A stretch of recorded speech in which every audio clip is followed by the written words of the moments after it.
ನೀವು ಬರೀ ಸಿನಿಮಾಗೆ ಬರವಣಿಗೆ ಅಷ್ಟೇ ಮಾಡಿಕೊಟ್ಟಿಲ್ಲ ಅಥವಾ ಒಂದು ಸಣ್ಣ ರೋಲೇ ಮಾಡಿಲ್ಲ, ಸಿನಿಮಾದ ಜರ್ನಿಯಲ್ಲಿ ಕಂಪ್ಲೀಟ್ ಜರ್ನಿಯಲ್ಲಿ ನೀವು ಇದ್ದೀರಾ. ಅವ್ರ ಜೊತೆ ಸಿನಿಮಾ ಶುರುವಾಗಕ್ಕೆ ಬಿಫೋರಿಂದ ಪ್ರೀ ಪ್ರೊಡಕ್ಷನಿಂದ ಪ್ರೊಡಕ್ಷನ್ನು, ಪೋಸ್ಟ್ ಪ್ರೊಡಕ್ಷನ್ನು, ಈಗ ಪ್ರಮೋಷನ್ಸ್ವರೆಗೂ ಜೊತೆಗಿದ್ದೀರಾ. ಸೊ ಪ್ರೇಮ್ ಅವರಲ್ಲಿ ನಾವು ಇಂಡಸ್ಟ್ರಿ ನೋಡದೇ ಇರ್ತಕ್ಕಂಥದ್ದು ಏನೋ ಒಂದಿದೆ, ಆ ಥರದ್ದು ಒಂದು ಸೀಕ್ರೆಟ್ಗಳನ್ನ ಒಂದೆರಡು ಹೇಳೋದಾದರೆ.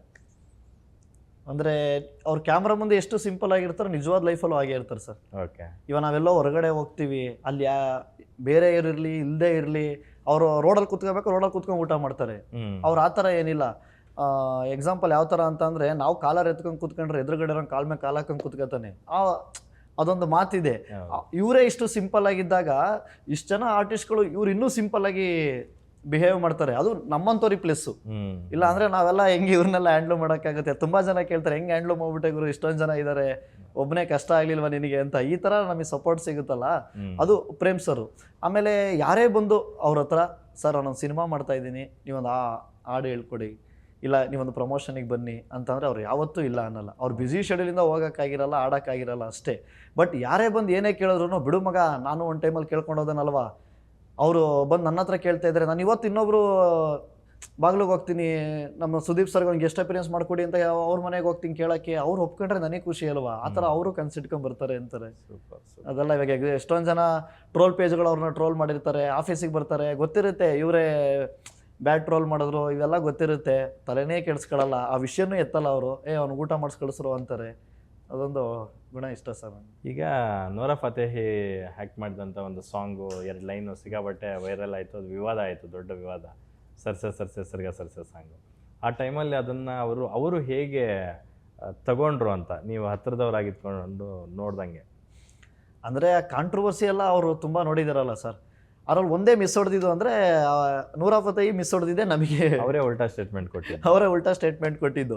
ನಾವು ಸ್ಪಾಟಲ್ಲಿ ಪ್ರತಿ ಒಂದು ಲೈನು ಎಕ್ಸ್ಪ್ಲೈನ್ ಮಾಡಿದ್ದೀವಿ, ಅದ್ರ ಮೀನಿಂಗು ಹೇಳಿದ್ದೀವಿ, ಅವರು ಎಂಜಾಯ್ ಮಾಡಿದ್ದಾರೆ, ಒಳ್ಳೆ ಪೇಮೆಂಟ್. ಗೊತ್ತಿಲ್ದಿರಾನೆ ಅದನ್ನ ಎನಾಕ್ಟ್ ಮಾಡೋದಕ್ಕೆ ಸಾಧ್ಯನೇ ಇಲ್ಲ, ಯಾಕಂದ್ರೆ ಅದ್ರ ಅರ್ಥ ಗೊತ್ತಿದ್ರೆ ಮಾತ್ರ ಅದನ್ನ ಆಕ್ಟ್ ಮಾಡಿ ತೋರಿಸೋದಕ್ಕೆ. ಆಮೇಲೆ ಲಿರಿಕಲ್ ವಿಡಿಯೋಗಿಂತ ನಿಮಗೆ ನಾವು ವಿಡಿಯೋ ಸಾಂಗ್ ಏನಿದೆ, ಆ ವಿಡಿಯೋ ಸಾಂಗಲ್ಲಿ ಅವರು ಪ್ಯೂರ್ಲಿ ಅದನ್ನ ಎಕ್ಸ್ಪ್ರೆಸ್ ಮಾಡಲೇಬೇಕಲ್ಲ, ಅದೆಲ್ಲ ಎಕ್ಸ್ಪ್ರೆಸ್ ಮಾಡಿದ್ದಾರೆ. ಫೈನಲ್ ಆಗಿ ನನಗೆ ಗೊತ್ತೇ ಇಲ್ಲ ಅಂತ ಅಂದ್ರೆ ಓಕೆ, ಅದು ಅವ್ರಿಗೆ ಅನ್ಸಿದ್ದದು. ಅದ್ರ ಬಗ್ಗೆ ಪ್ರೇಮ್ ಸರ್ ಏನು ಬೇಜಾರಾಗಲ್ಲ ಸರ್. ಓಕೆ ಆಯ್ತು, ಇಟ್ಸ್ ಓಕೆ ಅಂದ್ಬಿಟ್ಟು ಸುಮ್ಮನೆ ಆಗ್ತಾರೆ ಅಷ್ಟೇ. ಇನ್ನು ನಿಮ್ಮ ಟೀಮಲ್ಲೇ ಮಂಜುನಾಥ್ BS ಅನ್ನೋರು ಈಗ ನೆಕ್ಸ್ಟ್ ಇಡಿಯಟ್ ಸಿನಿಮಾ ಮಾಡ್ತಾ ಇದ್ದಾರೆ, first time solo direction. So ಅವ್ರು ಕೂಡ 2 ಸಾಂಗ್ ಬರೆದಿದ್ದಾರೆ, ಅಸಿಸ್ಟೆಂಟ್ ಡೈರೆಕ್ಟರ್ ಆಗೂ ಕೆಲಸ ಮಾಡಿದ್ದಾರೆ ಅನ್ಸುತ್ತೆ, ಕೋ ಡೈರೆಕ್ಟರ್ ಆಗಿ. ಸೂಪರ್. ಸೊ ಅವ್ರ ಬಗ್ಗೆ ಮಾತಾಡೋದಾದ್ರೆ, ಅಂದರೆ ಪ್ರತಿಯೊಂದು ಫಂಕ್ಷನ್, ಏನೇ ಫಂಕ್ಷನ್ ಇದ್ರೂ ಕೂಡ ಒಂದು ವೆಲ್ಕಮ್ ಡ್ರಿಂಕ್ ಮ್ಯಾಟ್ರ್ ಆಗುತ್ತೆ. ಒಳಗಡೆ ಬರೋನಿಗೆ ಅದು ಹೇಗಿರುತ್ತೆ ಅನ್ನೋದು, ಆ ಫಂಕ್ಷನ್ ಹೇಗಿದೆ ಅಂದ್ಬಿಟ್ಟು ಆ ವೆಲ್ಕಮ್ ಡ್ರಿಂಕ್ಗೆ ಹೇಳ್ಬಿಡುತ್ತೆ. ಆ ಥರ ಒಂದು ಶಿವ ಸಾಂಗು.